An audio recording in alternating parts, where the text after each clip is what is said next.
Un zeste d'info, rencontre.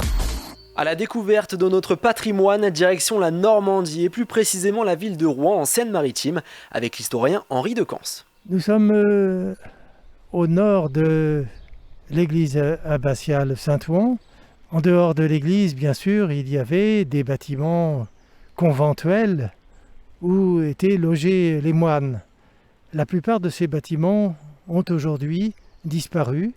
Il ne subsiste des bâtiments d'habitation des moines que le dortoir, que les moines venaient de faire reconstruire à la fin du XVIIIe siècle, lorsque la Révolution a éclaté. Tous les autres bâtiments ont été détruits après la Révolution.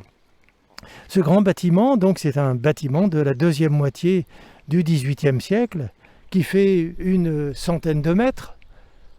Il n'y avait alors qu'une vingtaine de moines à Saint-Ouen, donc ils étaient plutôt à l'aise dans ce grand bâtiment. Et ce bâtiment a été conservé et très vite, après la Révolution, il est devenu le siège de l'hôtel de ville en 1800. Donc en 1800, le maire de Rouen et les services de la mairie s'installent dans ce bâtiment où on installe également la bibliothèque et le musée. Donc pendant très longtemps, jusqu'aux années 1880, les services de la ville, de la municipalité, la bibliothèque et le musée ont cohabité dans ce grand bâtiment.